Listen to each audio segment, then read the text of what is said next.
I think it's in these sort of moments where you you can take away, this idea that, um, even though these people are struggling against each other, and often they're struggling even with the gods, and but there are these glimpses of humanity that do come through. Just these little sparks of hope, I think, mean so much more, because everything else is kind of dark and dismal.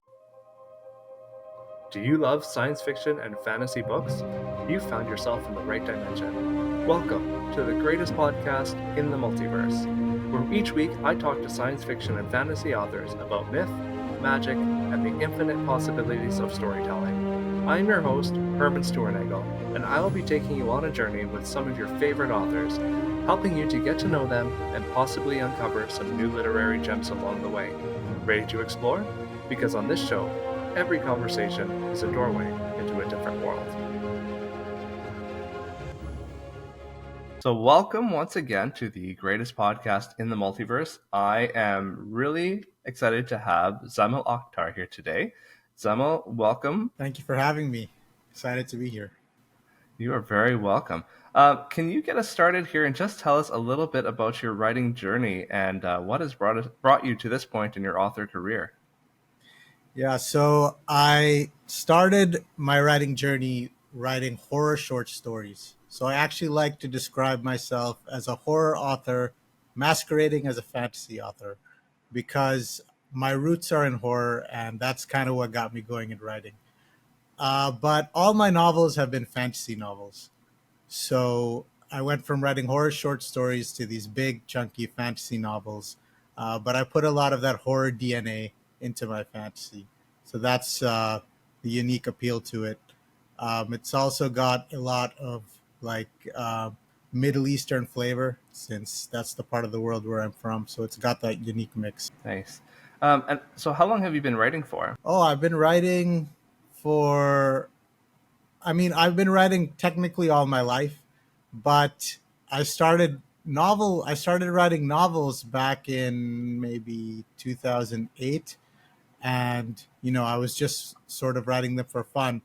But I published Gunmetal Gods, which I consider my first like professional level novel, in 2020. So it's been Nice. about almost 3 years now. Okay. And so, how many books do you have published? I have four books published. So three in the God Metal God series, as well as one in the Lightblade series.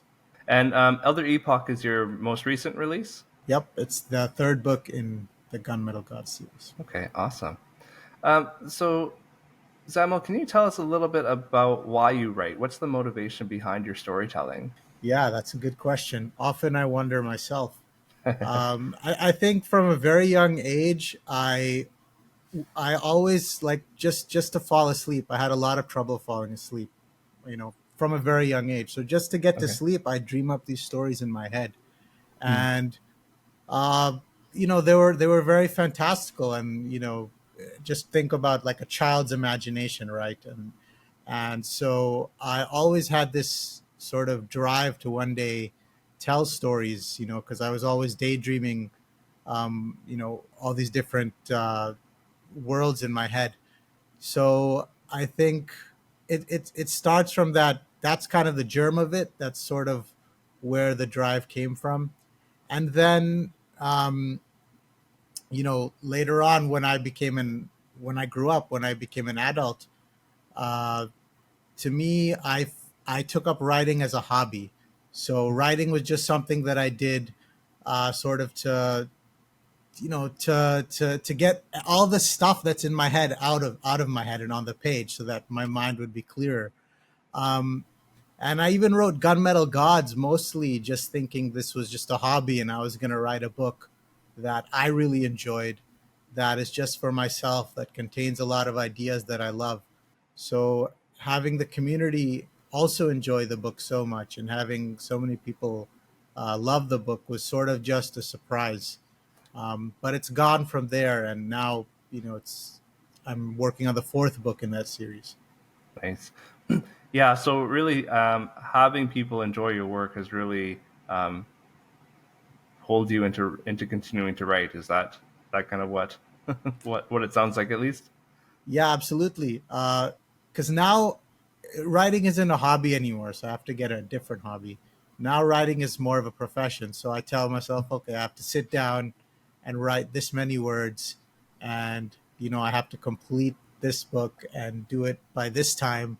So that's not how hobbies work. That's how jobs work, right? So Right. now it's a job, but I do it because uh, you know it's enjoyable, and it's awesome to see how people respond to what I write. Um, and yeah, you know, it's just fun. So what does that process look like for you? Do you have, like you said, do you have a specific word count goal that you strive to achieve every day, or do you have a lot of planning in that involved as well, or like do you outline your works? What does your process look like? Yeah, for word count, I record every day how much I've written. So I usually tell myself minimum 2,000 words a day, but I always try to overshoot that. I try to ideally get double that. Okay. But I don't want to be too hard on myself, because some days, it's a struggle. Yeah. And I don't outline my books too much, but I always have an ending in mind, and I always have some bullet points for certain scenes I want to build up to. Usually, I have the chapter I'm going to write planned in advance in terms of what scenes I want. But I also like to allow the characters to dictate where they're going to go, and what they want to do. And I think if you plan too much, you sort of put your characters in a cage. Hmm. So it's sort of like a middle ground where they have the freedom to tell me where they're gonna go. But there's also sort of a journey in mind, a road that they're walking down. Maybe like an invisible hand sort of pulling them in that direction. So do you start then when you're planning? Do you start with your world? Do you start with your? I mean, obviously you're writing in the Gunmetal Gods world, but do you kind of start with the story in mind, or do you start with the characters? Like, how does that process with them work? What comes first for you? The first thing is the character's motivation. So that's to me the most important thing that I have to know before I start writing. It's, what does this character want? And if I know what he wants, then the scene just flows. It just comes naturally. Because what's he doing in the scene? He's trying to get what he wants. And then there's another dimension to it where I try to think, what is in the character's way, not just externally but internally. Mm. So once I have sort of this understanding in mind, then I can write a scene, and from there, one strong scene, if I can get it down, it can become a whole novel. It can all just flow from there. Right. Yeah. Very cool.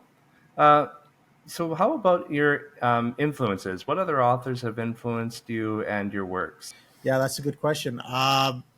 So like I mentioned, I was a horror writer, so a lot of horror authors, I would say, were more influential in my life than the typical fantasy author. So let's say, obviously, Stephen King, for example, is one of them. And then there are a lot of like Lovecraft. Okay, that's another big one. Lovecraft is Mhm. huge. And then there's also Junji Ito. He does Okay. mangas, really awesome horror mangas. That sort of stuff kind of got me going on that sense. And then I've read, like the fantasy authors as well, and I learned a lot reading, just reading like Brandon Sanderson, and the typical names.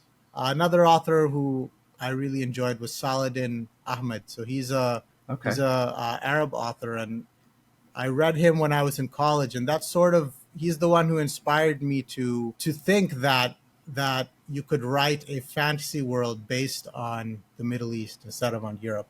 So that's sort of he's the one who showed me that that was possible. Very cool. Yeah, we'll talk a little bit about the world you've created. But first, why don't you tell us a bit about the series and just what it's all about? Yeah, Gunmetal Gods is a very dark fantasy series, and it is inspired by the Crusades, basically. So it's very bloody. There's a lot of politicking. There's a lot of warfare, uh, and the world is sort of set up where there's like the Crusades. There's two major religions. Both of them have these multiple kingdoms, and there's a lot of holy wars going on. And on top of all of this, there are these Lovecraftian style gods who are sort of predominant in this world, and they influence events going on in this world. So that's where a lot of the horror DNA comes from in the series. So Okay. it's got a lot of I think, and I would say the fantasy elements are mostly inspired by A Song of Ice and Fire. Hmm. So it's grimdark in that sense. Okay. So it sort of combines all these different things into one. I mean, obviously, you have a lot going on. Tell us a bit about your main character and their journey and what they kind of have to deal with. Yeah, so the main tension is they're fighting over a holy city. So Okay. there's two main characters.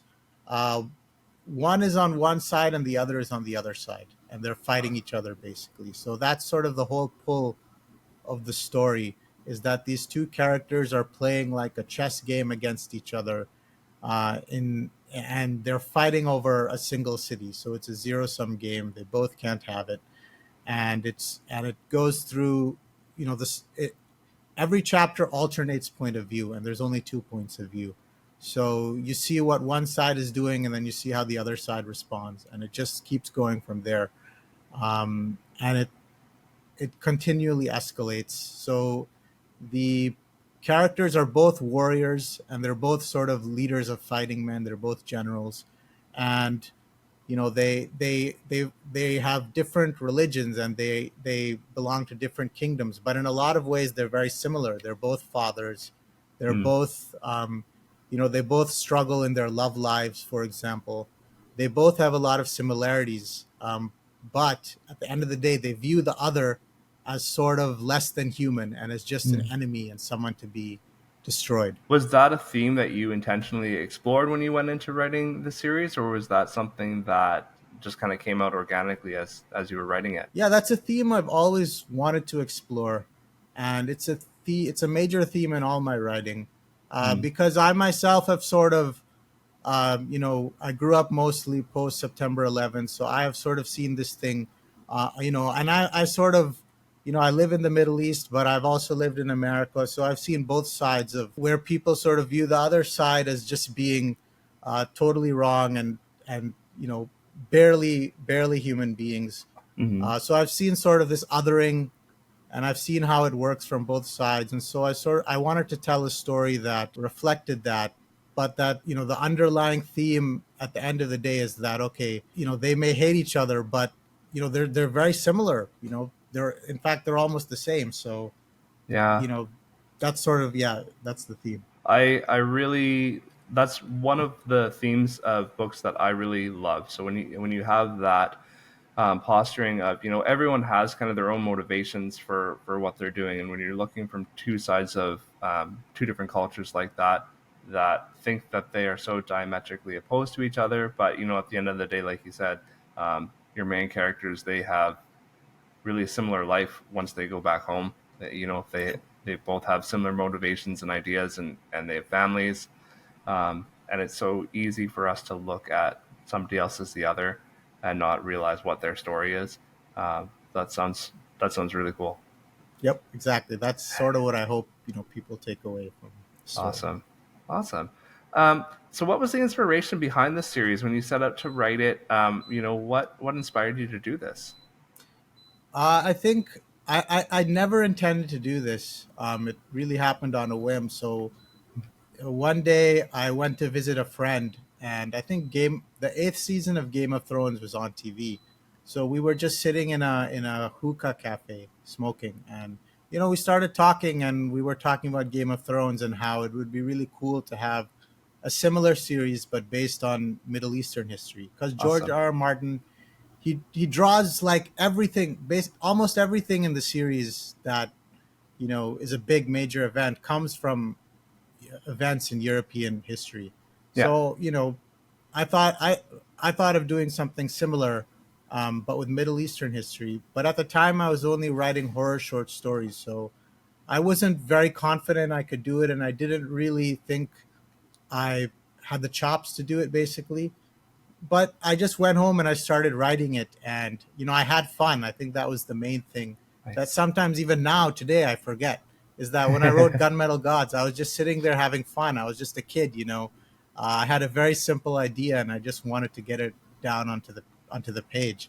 Can you tell us a little bit more about dark fantasy, what it is, and how it relates to horror? Yeah, that's a really good question because it's a very interesting subgenre, and I think even the term dark fantasy is too it can be too broad, and it doesn't always elicit the right idea in the reader's mind, because you could think of, like, you know you can take these horror tropes and you can apply them in a very sort of superficial campy way, but you can also apply them in a very visceral, very horrific, horror, intensely horrific, or more leading toward like a horror story sort of way.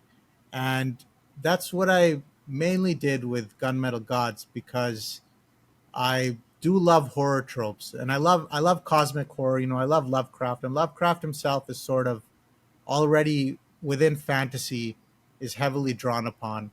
There's a lot of room for horror to influence fantasy, but it does depend on the readers. So some readers, obviously, they don't want horror in their fantasy, Mhm. or they might like more fantasy tropes rather than horror tropes. So it's just a very broad genre, and you can do a lot of things, but it's tricky to balance it. And because fantasy and horror are still separate genres, they have separate tropes. Horror is a lot more about the vibe and the feeling that you create in the reader, the fear, whereas Okay. fantasy is more about the large epic adventure and the journey, and all of that. So meeting them together is tricky. Now, can you? I just want to delve a bit deeper into that. What tropes specifically do you find from horror that you bring into your writing? With fantasy, you do have this idea that gods are influencing the fantasy world, and that, the gods are real. So, what I take from horror is the sense that, okay, if the gods are real and they're here and they're influencing the world and their presence can be felt, what if these gods are really indifferent to humanity? What if they just don't care about humanity, or they view us as if we were ants, or just a very, very insignificant species that you know they can do away with just without even thinking too much about it. So that's the root of cosmic horror. So sort of taking this cosmic horror and putting it into a fantasy world, what happens now in that world? Well, it's no longer a very nice world now. It's no longer the hero can't necessarily save the day now, because if this god can just with the snap of his fingers do away with everything the hero has done, then the hero no longer has so much agency. So you take away some of the heroicness of fantasy, and you bring in this sort of sense of despair and this nihilism from cosmic horror, and you marry the two, and it's not going to be for everyone, but I think there are a lot of readers who do love it, and you do see these sort of stories popping up more. Yeah, right. And so, what role do these gods have in your story? Yeah, so the gods, they influence events, but it's very much behind the scenes. At Okay. certain points, they do pop up, but the main thrust is that the gods are not serving any human aim. So you have these two sides. They're fighting a holy war. They think their gods love them. They each think their gods care about them. They each think their gods are supporting them, helping them win. But the reader will see that in reality that's not the case. The gods don't really care about them, and the gods are just using them for some other aim. Hmm. And humanity is a very small sort of piece of the for those gods who are feuding with each other. it's sort of the opposite of I guess something like Lord of the Rings, where you have some intervention by very powerful being, and it's for the benefit of humanity. Or typically, this is what happens in fantasy: you'll have an intervention come, and it's to the benefit of the hero, or it could be to the benefit of the villain. But in Gunmetal Gods, it's not really to the benefit of anyone. It Hmm. might appear at first to be to the benefit, but then you see later on that no, it's not. It's the gods just really don't care about humans. Okay. Was there inspiration for pulling that out as an element into the stories, as opposed to kind of either a benevolent or an evil god that is more of a, just an indifferent god that's we kind of have to deal with? Was there kind of an inspiration point for putting that into the story like that? That's a good question. Cause I have these horror ideas in mind all the time. That's sort of just how I think about. And I read a lot of Lovecraft, so Lovecraft, whenever they interact with a god in H.P. Lovecraft, it's always just so bizarre and awful for the character Hmm. interacting with that god. And they end up not understanding what happened. They end up, you know, possibly going mad. And the things that they describe are not neatly understood or absorbed, or you can't really place it, and it's very disconcerting and unsettling. So that was mainly, I guess, inspired a lot of these how the gods interact with humans in the series. Yeah. Okay. Cool. I know I'm bouncing around a little bit here, but how does dark fantasy differ from grimdark, or is there a difference from what you do from grimdark? And how do you kind of navigate the line between the two? Yeah, it's an interesting question. I think grimdark shares a lot of Um, Gunmetal Gods has been categorized as grimdark, and it probably is grimdark. Although I Okay. didn't set out to write it from the same um, perspective as most grimdark authors, because the grimdark elements in Gunmetal Gods are more there to serve the horror rather than for their own sake. Um, so it's not it doesn't cleanly fit into grimdark. Although I think that a lot of people who write grimdark also can't cleanly define what it is, Okay. right? So, and I think there's sort of things that you expect in a grimdark novel that you wouldn't necessarily expect in dark fantasy, like an extra level of brutality, maybe an extra level of nihilism, an extra level of hopelessness. Um, Okay. you know, a much bleaker tone in Grimdark, which Gunmetal Gods has to an extent, but it's it's also it doesn't completely fit that. Right. Okay. Yeah, I feel like I'm talking to a few authors about dark fantasy, and I'm getting the sense that it's kind of a new category for me, so I'm trying to define it, and it feels like it's kind of a shifting scale. Like I talked to James Doolin a week or so ago, and he was saying, yeah, his stories are categorized as dark fantasy, even though he doesn't think they're dark enough to be dark fantasy. Um, so he's kind of went with it from a marketing perspective, where on the Hmm. other end of the spectrum is kind of this grimdark area, and crossing that line from kind of a darker fantasy tale into that grimdark area kind of seems to be a shifting scale depending on the reader. Yeah, I agree. I mean, I've heard people say like A Song of Ice and Fire is grimdark or it's not grimdark. People argue Hmm. about that a Interesting. lot. There's some books that are obviously grimdark. I think Prince of Thorns, that's like, it's grimdark. So there are things that are more in the middle of the grimdark spectrum, and then there are things that are on the fringes and on the edge. Um, but I think to me, it's not too important whether it fits into this subcategory or this subcategory. Because I think it's sort of it's not it's sort of like you said with James, it's sort of its own thing, and yeah, you have to choose something to market it. And I mostly go with dark fantasy as well, But Mhm. sometimes I do say grimdark because I know I'm talking. If I'm talking to people who like grimdark, I'll call it Right. grimdark. Right. Because I think it has enough of that in there. Yeah, right. And I do feel like the audience for dark fantasy is probably larger than grimdark. Mm, Um, because I think there's an audience, and this is just my perception, but I feel like there's an audience that wants darker elements, but doesn't necessarily maybe want the despair of yep. grimdark. Yeah.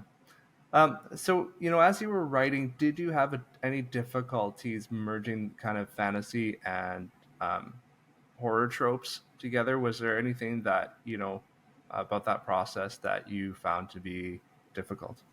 Actually, I didn't have any difficulty. If I felt it came very naturally to me, and I think it's mainly because I'm not a huge fan of certain fantasy tropes, and and so for me, the horror tropes just slide in naturally, where the fantasy tropes usually would be, Okay. um, and otherwise there would be like nothing there. There would be nothing like supernatural about the story, So it would just be like a weird historical story without fantasy in it. So so yeah, when it comes to adding fantasy elements for me, it's usually I take it from like horror. Um, Right. and maybe the exception would be like magic. So magic, I get more from mythology, Okay. instead of from horror, and mythology also informs a lot of the things that I put in there, and that's typically more of a fantasy thing to do than a horror Right. thing. Although horror also takes from mythology. Yeah. Well, tell us a little bit more about the magic system in your world and what that looks like. Yeah, so there are several magic systems. All the magic ultimately stems from the gods. So the gods and all of the magic is sort of ties in with the cosmic horror. So for example, there's blood rune magic. So with this you take someone's blood, and their blood has to be sort of like blood types, but I call it flavors. So their blood has to be a certain flavor. Then you can write Hmm. certain runes with their blood, and then Okay. these runes can produce magical effects. And so this was sort of, it's described as having been bestowed onto humanity by one of the gods, and the Hmm. god was not doing it as a favor to humanity. He was just doing it to mess with humanity. And then there's another type of magic where uh, you can basically influence the orbits of stars. And by influencing the orbits of stars, you can create these very strange effects to occur on Earth. Like you can summon a locust plague, for example, by Hmm. uh, influencing the orbits of stars. So only certain characters can do this.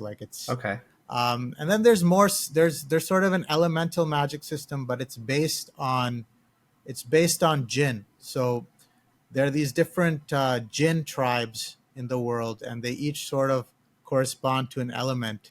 So if you can tame one of these jinn, you can use their element, and then you have sort of elemental magic. So that's the most Hmm. fantasy. Everything else is sort of in the horror side of magic. Well, this specific one is a lot more fantasy based. Yeah. So then there are more magic systems as well, but those are the main three. Okay. Very interesting. So when you set about to create your magic systems and your world, I guess in general, do you kind of let it develop as you write the story, or do you kind of have world elements planned out before you put your characters into them? I sometimes do both at the same time, but for the most part, the story is what takes priority. So like the story is pushing everything forward, and it's all this stuff is the magic system, the world building, everything else is sort of perlocating in the background while the story is being told. So if like something doesn't fit the story, then it won't be included. So it's not like I develop all these things and then I have to fit the story to it. No, the story takes priority, and then the other stuff has to fit the story. Right, makes sense. Was there something difficult about creating the world? Was there something that you ran into that maybe you weren't anticipating um, being an obstacle? Yeah, the larger the series gets, the longer it gets more challenging to incorporate different elements that you want, because you've already set the world building like in the first two books, Hmm. and now you're constrained by that. So now it's sort of like, okay, I'm writing the fourth book, but there's a whole bunch of things I can't do because a lot of stuff is already set in stone. Hmm. So it's making me thirsty to write a new series and to feel that rush where you're doing everything, that you want to do. Yeah. Do you have a set number of books in this series, or are you kind of just continuing while as the ideas come? This will be the last book, so the fourth book No. will be the final book, but I might Okay. revisit the world in some other form. Nice. So how about your characters? Do you have a favorite character, and what about that character makes them your favorite to write? Yeah, that is a good question. I think the my favorite character is introduced in the second book. She was born in an area of the world that resembles the steppe. So like, the steppe, the Asian steppe, where the Huns and the Mongols came out of there. But she was at a young age, she was kidnapped, and she was brought to a completely different sort of society, like a settled society, mostly based on medieval Baghdad. So she sort of grows up in this settled society, and she later on has to struggle between these two worlds that she's a part of. So her old tribe that she was kidnapped from comes to that country and starts to conquer that country that she's in. And now she's sort of in this dilemma where, okay, does she support her, the people who she was raised with, who she grew up with, or does she support the tribe that she came from, Mm. so I found that dilemma to be very interesting when I was writing this character, because me myself, I'm also sort of from two different worlds. So it was something I put a lot of myself into, and I think when I can Mm. put more of myself into a character, I do enjoy writing them more. That's great. So what can readers expect as they read your books, and what kind of emotional impact do you hope to have on them? Yeah, you can expect a lot of action, a lot of political intrigue, a lot of twists and turns, a lot of cosmic horror, of course. Gods intervening in the story, um, and I think mainly the emotional resonance that I want to impart. Like I said, there's a lot of nihilism in these stories. There's a lot of despair. There's a lot of uh, you come face to face with a lot of brutality. But at the end of the day, you do see these characters continuing to struggle for what they believe in and for what they want. And you do sometimes see them, even when they come face to face with their enemies, you do sometimes see them relate with their enemies. And I think it's in these sort of moments where you you can take away, this idea that, um, even though these people are struggling against each other, and often they're struggling even with the gods, and but there are these glimpses of humanity that do come through. Do you think that's why readers are drawn to darker stories, is to to look for those glimpses as they're reading, or do you think there's another reason why dark fantasy? I mean, because dark fantasy seems to be quite a popular genre right now. Yeah, I think, when the story is so dark, those moments do shine a lot brighter. But those moments also have to be, they still have to fit with the tone of the story. So you can't have like something completely, like wonderful, happily ever after, super amazing, solves every problem. Hmm. You know, you can't have that sort of thing happen, and just because it just so counter to the tone. So, but even though just the little moments that are hopeful and the little moments where you see, okay, maybe things can work out, maybe there is like a way that these two people can make peace, or maybe there is a way that this person can find happiness. Just these little sparks of hope, I think, mean so much more, because everything else is kind of dark and dismal. And I think that is when you're reading, you want to feel. I think that's the main thing people read for. You want to feel. Hmm.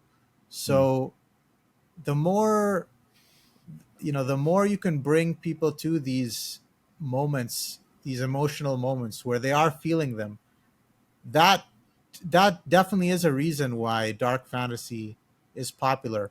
And it's also, I think, because of the tropes as well, which we already talked about. People love those horror tropes. They love to see them in fantasy. So yeah, I think there's a wide range of reasons, but I think it'll continue to be a popular subgenre.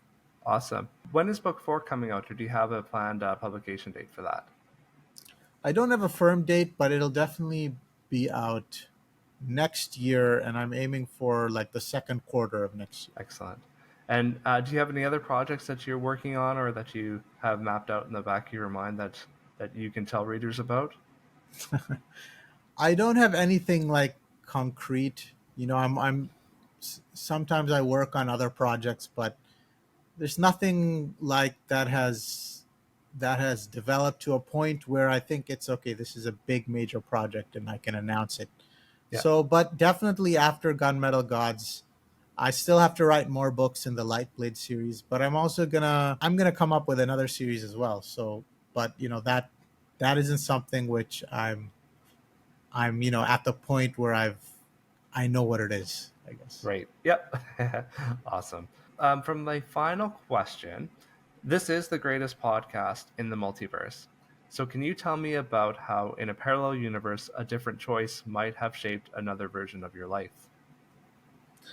Oh man, that's an interesting question.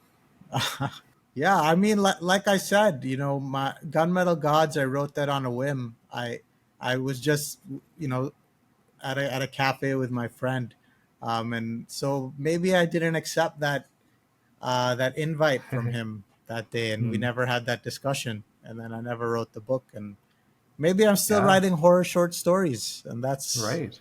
that's a more depressing, I guess, version of it. But I can definitely see that being the case. Yeah, and that seems like, at the time, I'm sure that seemed like such a benign choice to go out for coffee with a friend, which, sometimes, you have those days where you're like, I don't really feel like grabbing a coffee today. And you maybe didn't have that conversation. And what a turn that took for your writing career. Yeah, absolutely, absolutely. It's really it's sort of bizarre when you think about it, that something so small can have that effect. But that's really all it Yeah, was. I would never have written this book if I hadn't had that conversation that day. right. Well, thankfully you did. Um, so, Zamil, can you let us know where they can find you and how they can get a copy of your books? Yeah, so all my books are available on Amazon. So just search Gunmetal Gods on Amazon. That's the best way to find the series. Awesome. And how about social media? Are you on social media as well? Yeah, so I'm on Twitter, Facebook, Instagram. Search Zamil Akhtar. Uh, Maybe put author next to the name, or at Zam Akhtar on Twitter. You can find me there. Cool. And I will make sure to link all of those details in the show notes for people who want to find you. Awesome. So thank you once again for joining me. I really appreciate you taking the time to have this chat with me. Yeah, thank you for having me. It's been fun. Thank you for joining me. If you enjoyed the show, like and subscribe on your favorite podcast app or on YouTube. You can find me on Facebook and Instagram at Greatest Podcast in the Multiverse. As well, you can help support the show by supporting me on Patreon. For as little as $5 a month, you can get early access to the show, as well as submit your questions for my upcoming guests. I hope to see you next time. Bye now.